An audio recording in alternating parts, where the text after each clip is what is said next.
నా బిడ్డ కోసం నేను చేస్తున్న అన్వేషణ ఇకపై జనవరి 26 సోమవారం నుండి శనివారం వరకు మధ్యాహ్నం 3 గంటలకు.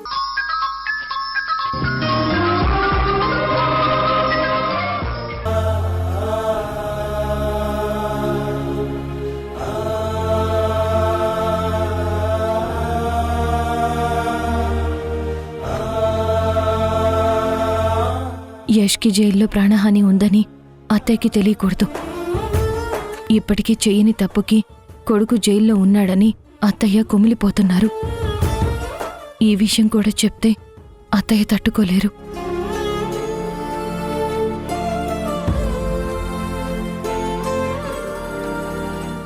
సింధు, వచ్చేసావమ్మా?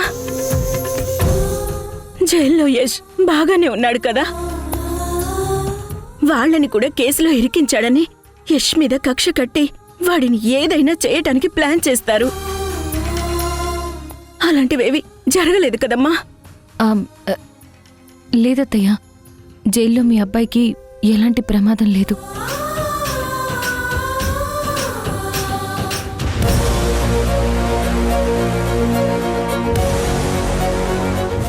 సింధు, నీ నుదుటిన బొట్టు అలా చెరిగిపోయిందంటమ్మా.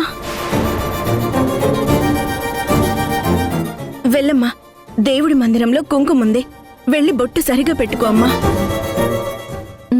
అలాగే అత్తయ్య.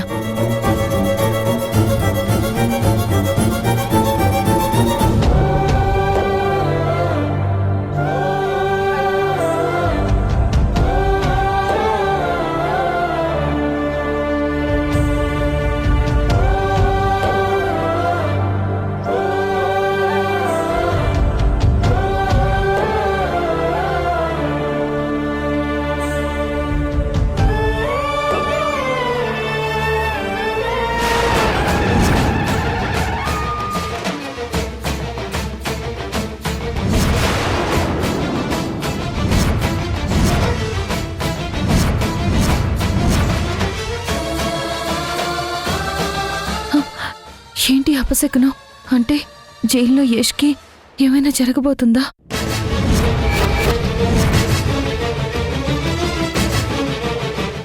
అమ్మా, నా భర్తకి ఏం కాకుండా నువ్వే కాపాడాలి.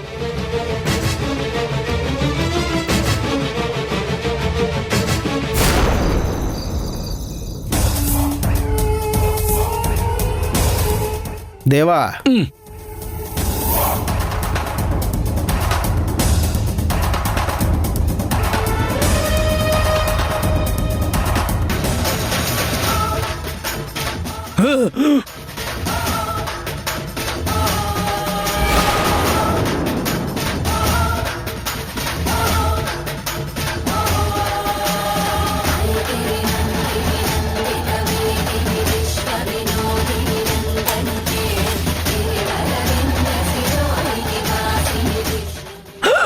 అయ్యా బాబాయ్,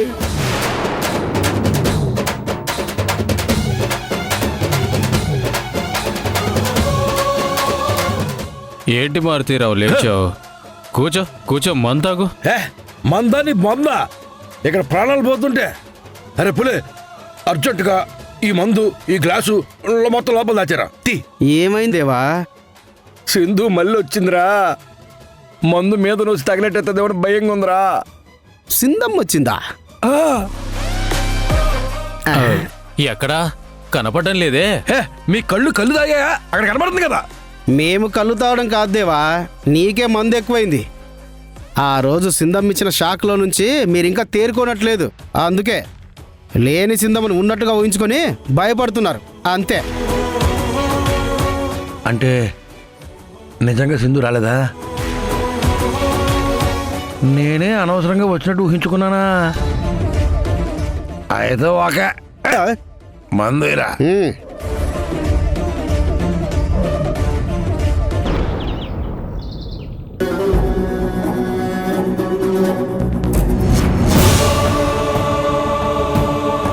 వాణ్ణి వేసేయడానికి ఇదే కరెక్ట్ టైం రా. అవునన్నా. ఇంతకీ బాబ్జీ ఏడి? నువ్వేగా ఏదో పని చెప్పావు, ఆ పని చేయడానికి వెళ్ళాడు. ఓ సరే.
నువ్వు వెళ్ళు.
రేయ్, నీ గుండె ఆగిపోవడం ఖాయంరా.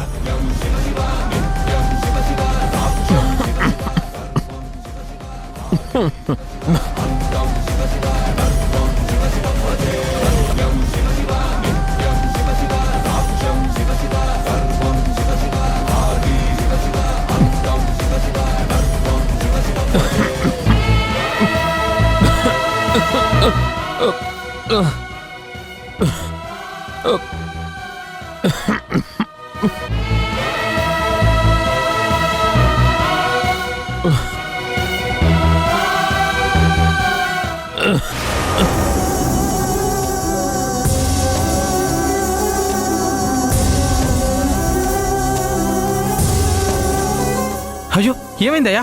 సార్ త్వరగా రండి సార్. సార్ రండ్రా. Sir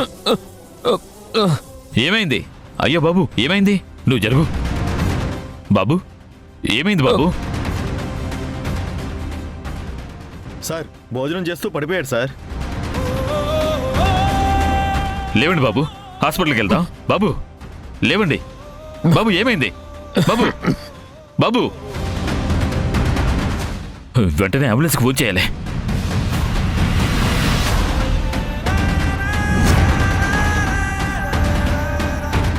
hello ambulance.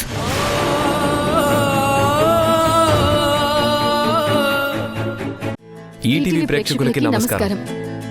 ఊర్మిళను ఎదిరిస్తూ మేం చేస్తున్న ప్రయాణానికి మీరు చూపిస్తున్న ప్రేమకి కృతజ్ఞతలు తెలుపుతూ ఇకపై జనవరి 26 నుంచి సోమవారం నుండి శనివారం వరకు ప్రతిరోజు మధ్యాహ్నం 3 గంటలకి మిమ్మల్ని పలకరించబోతుంది.